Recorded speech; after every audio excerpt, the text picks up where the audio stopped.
ప్రతి ఒక్కరికి హెయిర్ ఊడిపోతుంది. హెయిర్ లాస్ ఇష్యూస్‌తో ఎంతమంది బాధపడుతున్నారు. Because of life style, stress whatever it may B.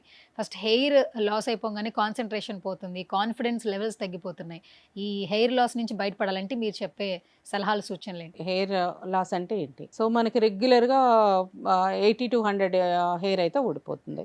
So, దాంట్లో అంతకంటే మించి గనక ఊడితే అది హెయిర్ ఫాల్ కింద మనం కన్సిడర్ చేయాలి. హెయిర్ ఫాల్‌కి మెయిన్ రీజన్ న్యూట్రిషనల్.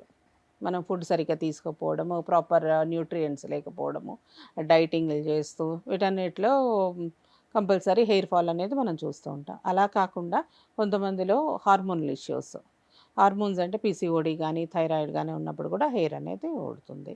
అలాగే పొల్యూషన్, కొన్ని డైస్, అట్లా కాస్మెటిక్స్ వీటన్నిటి వల్ల కూడా హెయిర్‌కి యూజ్ చేసే సీరమ్స్ వీటన్నిటి వల్ల కూడా హెయిర్ అనేది ఎఫెక్ట్ అవుతుంది. సో, దానిలో హెయిర్ ఫాల్ అనేది స్టార్ట్ అవుతుంది.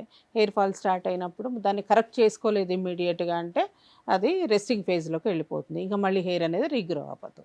సో, ఆ టైంలో ట్రీట్మెంట్స్ అనేవి యూజ్ అవుతాయి. అంటే వాటిని మళ్ళీ స్టిమ్యులేట్ చేయాలి. మన రెస్టింగ్ ఫేజ్‌లో ఉన్న ఫాలికల్స్‌ని స్టిమ్యులేట్ చేయాలి. చేయడానికి మనకి హెయిర్ ట్రీట్మెంట్స్ అనేవి అవసరం అవుతాయి. ఇప్పుడు ఆ రీగ్రోత్ సెషన్ ఏదైతే ఉందో, సో, ఆ స్టిమ్యులేట్ చేసే విధానం ఏ విధంగా చేస్తారు మీరు మన క్లినిక్‌లో? సో, ఎన్నో ఇయర్స్ నుంచి ఇవి PRP treatments, stem cell treatments అనేవి అందుబాటులో ఉన్నాయి. ఇప్పుడు కొత్తగా న్యూ టెక్నిక్స్ వచ్చినాయి. వీటిలో మనకి గ్రోత్ ఫ్యాక్టర్ కాన్సంట్రేట్. సో, పీఆర్‌పీలోనే గ్రోత్ ఫ్యాక్టర్స్ మిక్స్ చేసి ఇస్తున్నాము. అలాగే క్యూఆర్-678 అనే ఒక మీసో ఇంజెక్షన్. చాలామందికి బ్లడ్ తీసి చేయడం అంటే వాళ్ళకి ఇష్టపడరు, భయపడతారు. సో, అలాంటి వాళ్ళకి డైరెక్ట్‌గా ఇంజెక్షన్స్ ఉంటాయి. మీసో ఇంజెక్షన్స్ అని. అంటే హెయిర్ న్యూట్రియంట్స్. సో, ఇవి ఉంటాయి. అలాగే ఎక్సోజోమ్స్.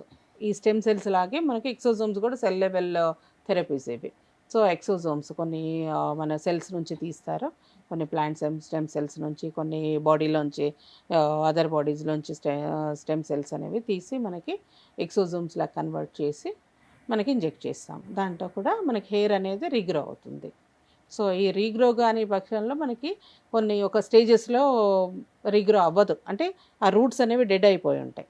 అటువంటి టైంలో మనం హెయిర్ ట్రాన్స్‌ప్లాంట్‌కెళ్తాం. ఇప్పుడు మీరు హెయిర్ ట్రాన్స్‌ప్లాంటేషన్ అనేది ఎలాంటి స్టేజ్‌లో వాళ్ళకి సజెస్ట్ చేస్తారు? అంటే హెయిర్ గ్రోత్ ఇంకా పూర్తిగా ఆగిపోయింది. పూర్తిగా సో, ఎలా? రూట్స్ ఎలా? డెడ్ అయిపోతాయి. మనకి హెయిర్ లేదు ఇంకా దాంట్లో రూట్ లేదు. అలాంటప్పుడు మనకి హెయిర్ అనేది మన డోనర్ ఏరియా నుంచి తీస్తాము. తీసి ఇంప్లాంట్ చేస్తాం. అది ఆటోమేటిక్‌గా నార్మల్‌గా పెరుగుతుంది.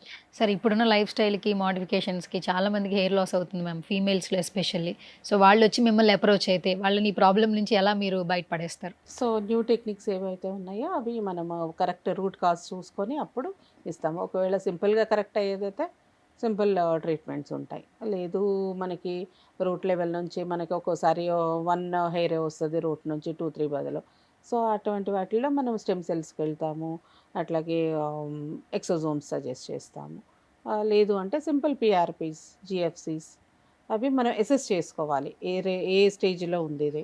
దాన్ని బట్టి మనం ఏది ఇస్తే రిజల్ట్ అనేది వస్తుందనేది అసెస్ చేసుకొని చేస్తాం.